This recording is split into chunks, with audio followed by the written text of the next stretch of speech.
네, 다양한 국제 뉴스를 깊이 있게 전해드리는 시간. 월드앤 이슈 오늘 조비연 세종연구소 연구위원과 함께하겠습니다. 안녕하십니까? 예, 트럼프 대통령이 하지 않는 나라가 있어서 내가 관세를 25%까지 올리겠다고 했더니 한다고 하더라. 이렇게 자화자찬식으로 말을 했는데 우리나라인 네. 것 같고 예, 그렇습니다. 그리고 또 베스트 재무장관까지 압박을 하고 있는 상황이에요. 우리나라 그 의회 뭐 승인에 대해서 예, 어떻게 그렇습니다. 파악해야 되죠? 지금 그 트럼프 대통령이 제가 봤을 때는 한 번 더 예. 이 소셜 미디어 계정에 그 의견을 밝히면은 조금 더 이 25%로 재인상한다는 그 이유가 정말 명확하게 좀 더 다 드러날 수 있을 것으로 생각이 됐는데요. 네. 근데 아직까지는 어쨌든 지금 스콧 베센트 재무장관이 지금 CNBC하고 인터뷰를 했죠. 거기에서 이제 그 인상의 배경을 이 한국 국회가 이 한미가 맺은 무역 합의를 통과시키지 않고 있다라고 했습니다. 예. 근데 이 인터뷰 내용을 쭉 보면은 이 그 승인, 그 라티파이라는 이게 이제 그 입법 절차에 쓰는 용어를 계속적으로 얘기하고 있는 걸 보면은 네. 스코트 벤센트가 얘기한 재무장관의 의견은 이 국회를 지목하는 이 무역 합의를 통과시켜라, 비준시켜라 이것이 이제 그 장관의 메시지인 것 같습니다. 예. 그리고 또 하나 주목할 것이 아무래도 저희에게 지금 가장 중요한 게 그럼 25%로 정말 그 합의가 통과될 때까지 적용이 되는 것이냐인데 이 CNBC 진행자가 그렇게 물어봤더니 베센트 그 재무장관이 뭐라고 했냐면은 그것이 상황을 진전시키는데 도움이 된다라고 얘기해서 그럴 것처럼 이렇게 시사를 했고요. 그리고 이 미국 무역대표부 대표 그 예. 제이미슨 그리어도 이 27일 저녁에 폭스뉴스하고 인터뷰를 했을 때 이 무역 합의를 이행하지 않는 동안에는 관세 인하를 적용할 수가 없다라고 얘기를 했습니다. 그래서 사실 어제까지만 해도 예. 트럼프 대통령이 이제 한국하고 풀어갈 거다라고 해서 이게 마치 이 지금 관련된 그 무역 합의를 좀 빨리 진행하려고 하는 약간 최후 통첩, 경고성에 그치는 것이 아닌가라고 했는데 예.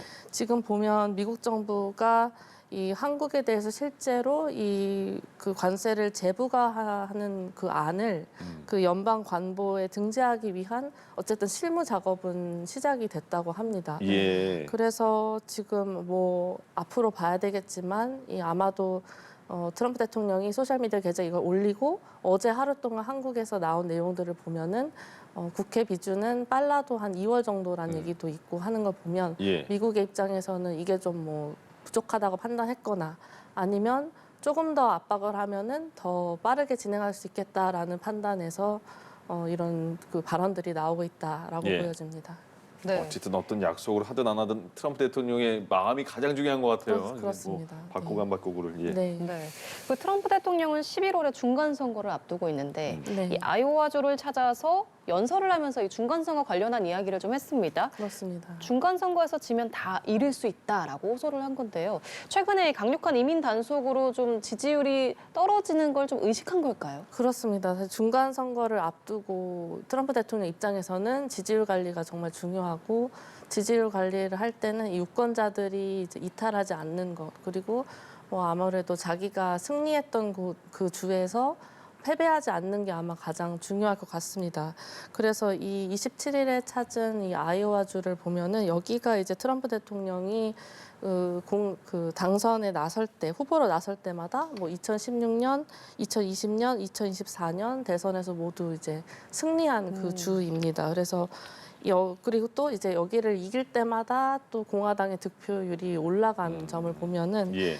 대통령의 입장에서는 여기에 가서 그 유권자가 이탈하지 않도록 한번 굳히기를 해야 되는 필요성이 있었지 않았나 싶고요. 네. 그래서 연설 내용을 보면은 대부분이 1년 동안 자기가 관세 정책, 물가 인하했던 그런 어떤 노력들을 했고 그 중간 선거 때 우리를 꼭 기억해줘라. 투표가 정말 중요하다. 이런 얘기를 했고 예. 물론 이 미네소타 사건에 대해서도 언급을 했습니다. 이 구체적인 그 사안은 언급하지 않았지만 여기 이 미네소타 주에서 얼마나 범죄율이 줄었는지, 얼마나 성과가 있었는지라는 것을 계속 강조를 하면서 사실상 이 미네소타에서 일어나고 있는 일들의 정당성 그런 것들을 강조하는 그 연설이 이었습니다. 예. 그 미국에서 그 되게 큰 링컨 항공모함을 이란 쪽으로 지금 보내는 과정이잖아요. 그렇습니다. 굉장히 규모가 크던데 네. 그러면 이란으로서는 압박을 받을 수 있을 것 같은데 또 네. 트럼프 대통령이 베네수엘라 작전 때보다 더 큰 규모다 이렇게까지 말한 거 보면 네. 아 혹시 베네수엘라처럼 그런 작전을 또 이란에까지 이렇게 네. 생각하는 거는 과한 건가요? 아닙니다. 과하지 않습니다. 실제로 그 지금 중동 지역으로 미군의 전력이 계속 늘어나고 있습니다. 예. 그래서 말씀하신 그 링컨함도 사실 에브리엄 링컨함은 이미 제가 보니까 26일 그 미 중부 사령부 소셜 미디어를 보면은 이미 링컨함이 이 중부 사령부의 작전 구역에 진입했다라고 되어 있습니다. 예. 그 트럼프 대통령이 지금 뭐 대규모 더 큰 규모라고 하는 것은 이 링컨함뿐만이 아니라 지금 이 편대가 그 세 척의 군함 그 알레이버크 구축함도 같이 지금 움직이고 있습니다. 예. 근데 이 링컨함의 가장 큰 뭐 전력 중에 하나가 바로 여기 위에 이제 싣고 다니는 이 그 항공단입니다. 여기 그 떠다니는 거의 군사기지라고 네. 볼 수 있는데요. 그렇죠. 이 위에는 뭐 F-35C 전투기도 있고 뭐 사실상 그 정밀 타격을 가능하게 하는 지휘 통제 그리고 뭐 조기 경보기, 뭐 호크아이 이런 것들도 다 탑재되어 있는 굉장히 큰 매우 중요한 전력입니다. 예. 그리고 이것을 이제 같이 움직이고 있는 지금 알레이버크급 3개 구축함 같은 경우에는 가장 중요한 전력이 이 수직 발사대가 많이 있고 여기에 이제 토마호크 순항 미사일을 네. 탑재하고 있습니다. 예. 이것은 그러니까 먼 거리, 장거리에서 타격을 할 수 있는 전력이 이미 지금 중동에 들어간 거기 때문에 그 이란의 입장에서는 당연히 군사작전 가능성을 생각해 볼 수밖에 없는 예. 그런 정황이 있습니다. 예. 그러면 이란의 입장에서는 왜 미국이 그렇다고 생각을 하고 또 이란은 네. 어떻게 대응을 할까요? 지금 뭐 이란은 이미 뭐 지금 미드나잇 오퍼레이션 햄머도 있었고요. 그 여러 가지 그 지금 우려할 만한 그 조짐들이 다 지금 갖춰지고 있습니다. 예.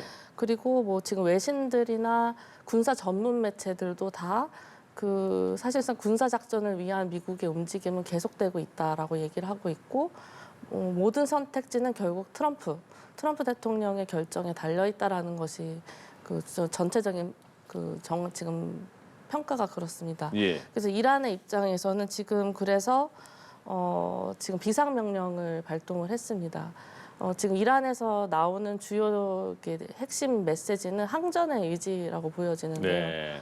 이 발언들을 보면은 미국이 지금 공격을 하면 전례 없는 방식으로 대응하겠다라고 하는 것인데 결국 이란의 입장에서는 이 항전하겠다라는 것을 보여주면서 이걸 계속 발신하면서 결과적으로 그 미국이 공격을 주저하게끔 하는 것이 현재로서의 지금 목적인 것 같습니다. 예.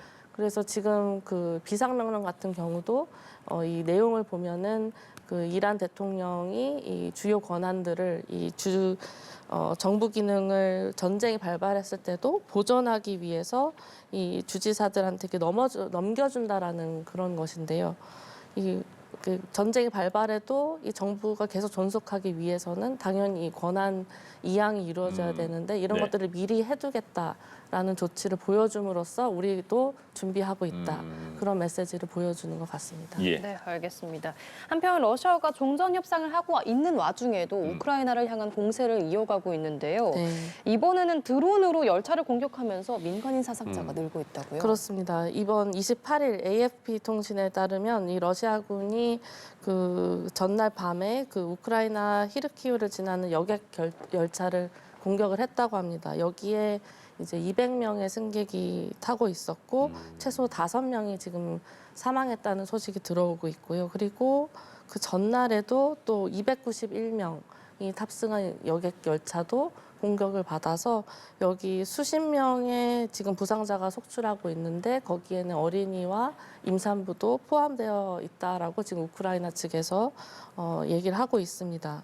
예. 네, 이 드론 공격이란 게 지금 우크라이나에서는 거의 일상화된 것 같습니다. 지금 예. 러시아가 이제 여객 열차 말고도 지금 남부 항구 도시라든지 주요 인프라, 특히 지금 추운 겨울에 네. 여러 그런 핵심 인프라들을 드론을 통해서 계속 공격을 하고 있어서 우크라이나가 지금 계속 러시아하고 종전 협상을 하는 중에 이제 우크라이나의 이런 항전이지 전쟁 지속 능력 이런 것들을 무력화하려는 러시아의 의지가 담긴 공격들로 보여집니다. 네, 러시아도 이렇게 계속 공세를 이어가고 있고 네. 미국에서도 우크라이나 측에 영토를 좀 양보하라고 계속 이야기를 그렇습니다. 하는데 우크라이나 입장에서는 정말 답답하고 궁지에 몰린 상황일 것 같아요. 그렇습니다. 좀 막막할 것 같습니다. 그리고 이 CSIS가 최근 집계를 하나 냈는데요. 거기를 보니까 지금 4년간 러우 전쟁이 이어지고 있고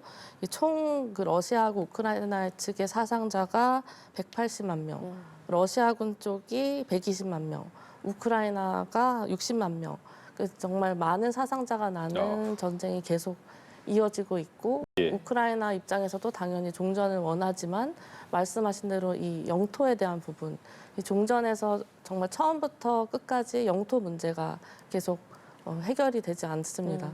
우크라이나 입장에서는 당연히 영토를 포기할 수 없고 영토를 어떤 식으로 합의를 하더라도 미국의 그 확실한 안전 보장이 제공이 되어야 되는데 미국의 지금 입장은 사실 엎치락 뒤치락 하다가 이제는 그 먼저 포기하고 안전보장을 제공하겠다라는 또 입장으로 선회해서 러시아도 지금 영토를 먼저 포기해라라는 입장하고 같아서 우크라이나는 말씀하신 대로 정말 궁지에 몰린 그런 상황으로 보여집니다. 네. 그런데 이제 앞으로도 이게 좀 해결되기가 어렵다고 보여지는 게 이게 뭐 우크라이나가 영토에 대한 어떠한 합의를 이뤄낸다 하더라도 지금 러시아가 과연 이 지역에만 머물 것이냐. 네.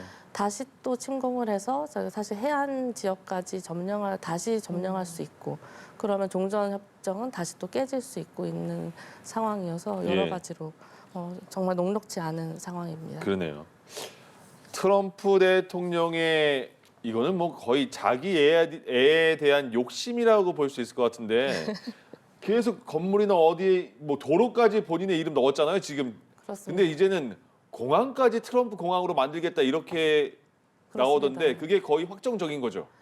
일단은 그 이제 결정은 난 사항입니다. 예. 그 얼마 전에도 그 트럼프 대통령이 말라라고 자택에서 그 공항까지 있는 그 가장 큰 그 거리가 예. 그 서던 블루바드라고 남부대로 약간 가장 큰 대로 그것도 지금 대통령의 이름을 딴 대로로 이름을 변경하기로 한 상황인데요. 트럼프 대로로 바꿨는데 그 바꾸려고 공항 네. 그 가는 그 길을 바꿨는데 그 공항 네. 이름을 바꾼다는 거죠, 또. 네, 길을 바꾸려고 하고 예. 거기에다 이제 공항 이름도 지금 트럼프 공항으로 바꿀 예정이라고 합니다. 예. 지금 이게 이 플로리다 주상원 교통위원회에서 이 같은 내용을 담은 법안을 이제 만장일치로 가결을 시켰고요. 예.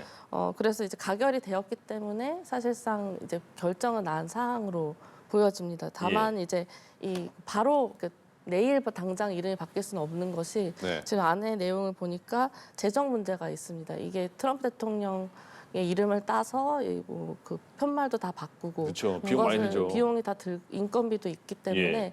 여기 이 재정을 어디서 분담하느냐 그런 것들이 조금 해결이 돼야 해서 좀 작업이 완료될 때까지는 이 카운티의 내용에 따르면 한 18개월에서 24개월 정도 예. 소요된다고 합니다. 그러니까 플로리다에 판비치 공항이 있는데 그거를 트럼프 공항으로 바꿀 것이다. 그렇습니다. 그러면 트럼프 공항에 내려서 트럼프 대로를 따라서 가면 트럼프 대통령의 별장이 있는 거예요. 그렇습니다. 온갖 트럼프네. 네. 그래서 이번에 이 사안에 대해서 왜 이렇게 하느냐라고 예. 기자가 질문을 했더니 그 배경으로는 이제 플로리다에서 처음 선출된 대통령이기 때문에 예. 그렇다라고 해서 그 주의 입장에서는 예. 트럼프 대통령에 대한 지지가 워낙 강하기 때문에 그런 결정을 만장일치로 가결할 수 있는 정도의 지지가 있는 것으로 보여집니다. 그렇군요. 네. 네, 알겠습니다. 음. 둠스데이 클락 이게 네. 종말의 시간이 얼마나 가까워졌는지를 나타내는 이야기라고 하던데 그렇습니다. 네. 지금 역사상 가장 종말에 가깝다고요? 그렇습니다. 제가 가장 자주 찾아서 읽는 곳이 이 미국 핵과학자회인데요. 여기에서 이제 지구 종말 시계, 둠스데이 클락이라는 것을 예전부터 이것을 계속 만들어서 보고를 하고 있습니다. 저 오늘 처음 봤어요. 아, 그렇습니다. 예. 아, 이게 그 오래된 시계입니다. 그래서 원래 처음에는 이 그 한 3분 정도 이게 종말 그 자정이 되면 그 종말이 가까운 종말의 시기가 바로 자정입니다. 예. 상징적인 거죠? 그렇습니다. 예. 그래서 자정과 가까울수록 이제 종말이 다가왔다라고 하는데 처음 이제 1947년 그때 만들어졌을 때는 이게 3분 정도로 이렇게 떨어져 있었고요. 그리고 죄송합니다. 7분이었고 소련이 핵실험했을 때 이게 3분으로 줄었다가 네. 그 다음에 또 90년대에는 이 미소 간의 그 전략핵 감축이 이루어지는 뉴스타트 조약이 체결됐을 때 그때는 또 이게 가장 한 17분 정도로 또 늘어났다가 예. 20년대에는 한 100초 정도 그리고 러우 전쟁이 발발한 이후에는 한 90초 정도까지로 했는데 지금 말씀하신 대로 이 둠스데이 클락이 만들어진 이래 가장 자정에 가까운 85초로 이렇게 되어 있습니다. 국제 정세가 핵 때문에 위험하다 이런 느낌이네요. 그렇습니다. 예. 그 평가를 보면은 이제 강대국 간의 핵 경쟁 예. 그런 것도 있고 또 이번에는 AI를 굉장히 강조하고 있습니다. 네. AI를 인공지능을 이제 국가들이 굉장히 무분별하게 사실은 규율이나 규범이 아직 만들어지지 않은 영역이기 때문에 이런 것들이 국가들을 조금 더 그 무한 경쟁, 제로섬 경쟁으로 몰고 있고 이에 의한 오판, 전쟁의 발발 가능성 이런 것들을 높이고 있다라고 해서 상징적으로 그 경각심을 갖도록 하는 내용이 보도가 나왔습니다. 예. 네, 알겠습니다. 오늘 월드엔 이슈 조비연 세종연구소 연구위원과 함께 이야기 나눠봤습니다. 오늘 말씀 고맙습니다. 고맙습니다. 감사합니다.